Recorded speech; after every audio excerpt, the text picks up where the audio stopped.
Le lendemain, le matin s'étire lentement sur Dagar, couvert d'un voile de brume. Le vent froid s'engouffre entre les maisons, portant l'odeur du bois humide et des écuries. Devant la longère familiale, le messager royal, Évrir, ajuste la bride de son cheval. Mon père, Favart, l'observe en silence, les bras croisés. Je m'approche, encore marqué par ce qu'il nous a annoncé la veille au soir. « Messager Évrir, avant de partir, j'aimerais comprendre. Pourquoi maintenant ? Pourquoi rouvrir la voie de Valamir après un siècle d'abandon ?» Évrir relève la tête, surpris, puis pousse un léger soupir. « Le roi Védris veut unir le royaume, dit-il, offrir un but commun à tous les seigneurs. Mais certains y voient surtout une manœuvre politique. Cette route traverse des territoires disputés, et tous ne se réjouiront pas de la voir renaître. » Mon père gronde d'une voix grave. Le sud, surtout. Ils craignent de perdre leur route maritime vers l'est. La voie de Valamir leur couperait une part de leur profit. Le messager hoche la tête, mal à l'aise. Ils feront semblant de coopérer, mais ils freineront le projet à la moindre occasion. Certains parlent déjà de sabotage. Je fronce les sourcils. Et qui mènera une telle entreprise ? Il faudra plus qu'un noble ambitieux pour rallier le nord et le centre à cette folie. Ah, le roi a confié le commandement au général Réclir, répond Évrir. Un homme respecté, vétéran des guerres du Nord. Le délai fixé est plutôt ambitieux. 2 à 3 ans pour ouvrir toute la route. Je lâche un rire bref, amer. 3 ans pour rallier l'Est, même nos meilleurs cavaliers peineraient à garder la route sûre pendant un seul hiver. Évrir esquisse un sourire forcé. Le roi assure que la sécurité des volontaires sera la priorité. Vous ne serez pas seul, d'autres provinces enverront leurs hommes, mais le danger reste grand. Mon père s'approche du messager et pose une main lourde sur son épaule. Dis au roi que Dagar tiendra sa parole, mais qu'il ne demande pas l'impossible. Évrir s'incline profondément. Je le ferai, chef Favart. Puis il enfourche son cheval. Que les dieux guident vos choix. Il donne un coup de talon et le bruit des sabots s'éloigne dans la brume. Je le suis du regard jusqu'à ce qu'il disparaisse au tournant du chemin. Mon père reste silencieux un moment avant de murmurer. Nous parlerons des volontaires ce soir. Je hoche simplement la tête, l'air semble plus lourd que quelques instants plus tôt, comme si le royaume tout entier venait de s'inviter à Dagar. Les jours suivants, le village est en émoi. La nouvelle de la mission royale pour notre petite communauté de cavaliers éclaireurs s'est répandue comme une traînée de poudre. Entre excitation et peur, les discussions vont bon train à la taverne et sur la place du marché.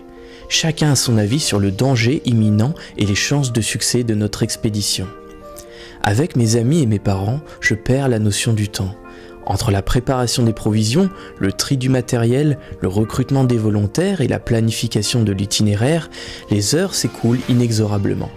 La petite tempête des jours précédents n'a pas amélioré l'organisation générale, mais nous maintenons le cap. Lizard, le plus jeune, s'occupe des chevaux, comme toujours, avec son calme habituel. Tavnar m'aide à tracer notre itinéraire à l'aide de vieilles cartes de la voie de Valamir. Eldar, quant à lui, évalue les volontaires avec le sérieux d'un capitaine, tandis que Corvar supervise nos armes et armures, grommelants mais efficaces. Malgré l'urgence et les imprévus, nos préparatifs progressent. Bientôt, nous partirons de Dagar, mais il restera toujours dans nos cœurs. Tandis que vous avancez dans les rues animées, les villageois vous arrêtent à chaque pas, vous bombardant de questions, d'inquiétudes et de vœux de bonheur. Certains vous exhortent à la prudence, prévenant que la mission pourrait être trop périlleuse, tandis que d'autres vous encouragent, vous qualifiant de héros en devenir. Même le doyen du village, d'habitude sévère et posé, vous félicite, les yeux brillants d'un mélange de fierté et d'inquiétude. Pendant ce temps, vos parents s'affairent à préparer la nourriture, les vêtements et autres produits de première nécessité, travaillant sans relâche aux côtés des autres villageois. Votre mère s'inquiète des conditions météorologiques difficiles à venir, tandis que votre père vous rappelle de rester vigilant. Leur amour et leur inquiétude vous enveloppent comme une couverture chaude, rendant difficile d'ignorer la douleur dans votre poitrine. À la taverne, les rumeurs se répandent comme une traînée de poudre, alimentées par les spéculations et les exagérations. J'ai entendu dire que le roi en personne se joindra au cortège. Non, c'est le héros légendaire, Harir l'inflexible, qui mènera la charge. Le bruit et les rires créaient un bourdonnement distrayant, mais au fond, chacun sait que l'enjeu est de taille. Tandis que le chaos règne autour de vous, votre groupe travaille efficacement. chacun jouant de ses atouts. Lizard soigne les chevaux, sa douceur apaisant même les bêtes les plus craintives. Tavnar trace l'itinéraire, murmurant des jurons chaque fois qu'il rencontre un tronçon particulièrement périlleux. Eldar interroge les bénévoles, son intensité intimidant même les cavaliers les plus aguerris. Corvar, toujours aussi farceur, se moque du matériel des bénévoles, dissimulant sa sincère inquiétude sous l'humour. À mesure que les jours passent, vos liens se renforcent, votre confiance mutuelle devenant indéfectible. Le 5e jour, alors que la tempête fait rage et retarde toujours le départ, je trouve un moment de répit en début de soirée. Je me rends au petit temple contemplatif sur la place du village pour dire quelques prières avant notre mission. Mais j'ai du mal à me concentrer, trop de questions m'assaillent. Le roi sera-t-il sincèrement engagé dans ce projet grandiose ? Fournira-t-il les ressources nécessaires ? Serons-nous de simples pions à sacrifier ou aurons-nous l'occasion de prouver notre valeur à la grandeur des boules d'âme ? Et les seigneurs du Sud, chercheront-ils à participer ou à saboter la quête ? Toutes ces pensées me détournent de la sérénité que j'espérais trouver. Les prêtres sont occupés à préparer la cérémonie de départ, ce qui ajoute à mon malaise. Convaincu que je ne trouverai pas la paix ce soir, je me lève et je m'apprête à rejoindre mes amis à la taverne. Mais alors que je tourne mes talons, la porte du temple s'ouvre brusquement. Je me retourne, un des gardes de mon père se tient sous la pluie battante. Il m'annonce qu'un vieil homme d'un village voisin veut me parler. Il m'attend à la ferme familiale. La pluie goutte du casque du garde et ruisselle sur le sol en pierre du temple. Son expression est solennelle, sérieuse. Vous le reconnaissez comme l'un des hommes de confiance de votre père. Il ne serait pas là si ce n'était pas important. Le vieil homme du village voisin, c'est inhabituel. Les visiteurs ne sont pas fréquents, surtout par ce temps. Un frisson vous parcourt l'échine, sans que vous sachiez pourquoi. Quelque chose ne va pas.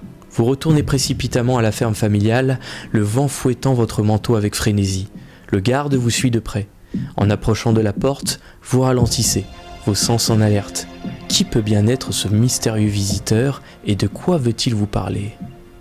Je traverse la place du village, déserte à cette heure, couvert de boue, trempé par la pluie et balayé par des rafales de vent sporadiques. J'entre dans la ferme familiale, accompagné du garde de mon père.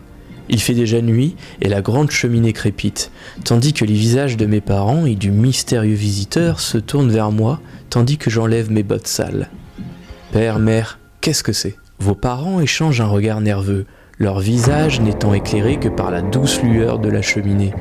L'air à l'intérieur de la ferme est lourd de tension. Le vieil homme est assis près du feu, enveloppé dans l'ombre. Ses mains ridées serrent un bâton de bois usé, son regard perçant malgré son âge. Votre père s'avance d'une voix basse. « Kalar, mon fils, cet homme prétend détenir des informations. Il n'a pas voulu dire lesquelles exactement, mais a insisté pour te parler directement. Ta mère s'approche, l'inquiétude gravée sur son front. On ne savait pas trop quoi en penser, mon chéri, mais on a pensé qu'il valait mieux l'amener ici. » Un vieil homme trempé, emmitouflé dans un manteau usé, s'accroupit près des braises, les mains tremblantes pour se réchauffer. Il reste silencieux, comme absorbé par la chaleur. Je m'approche de mon père. « Père, qui est cet homme ?» Mon père, Favar, baisse la voix, sous le regard intrigué de ma mère, qui ne quitte pas le vieil homme des yeux, comme pour tenter de deviner ses intentions. Il vient de Traolar, le village au nord d'ici. Il s'appelle Guedrir. Il a demandé à me parler seul à seul, puis à te voir ensuite. Il semblait inquiet, comme porteur d'un lourd secret. Je jette un coup d'œil au vieil homme, et je m'approche de lui près du foyer, m'asseyant à côté de lui, essayant d'étudier son expression inquiète et pensive. Je reste silencieux un instant, tandis qu'il continue de fixer le foyer, concentré, tel un prêtre en quête de vision à travers les flammes. « Êtes-vous Kalar, fils du chef Favar ?» me demande-t-il, sans quitter les yeux des flammes qui se reflètent dans ses yeux verts. « Je suis bien Kalar, dis-je d'un ton légèrement soupçonneux, avant de poursuivre. Qui êtes-vous ? Que me voulez-vous » Guedrir est assis, immobile, sur une vieille chaise. Son manteau trempé laisse tomber quelques gouttes d'eau sur la terre de l'âtre. Ses mains tremblantes se rapprochent des flammes, il parle enfin, la voix rauque. Je suis un voyageur. On m'appelle Guedrir. Il détourne le regard, comme pour jauger mes réactions avant de poursuivre. La rumeur, elle se propage vite. J'ai entendu parler de toi, Kalar, de ta quête, de ta recherche de volontaires pour une mission de reconnaissance sur la voie de Valamir. Il s'arrête, hésite, comme s'il pesait ses mots. Cette nouvelle m'a profondément affecté.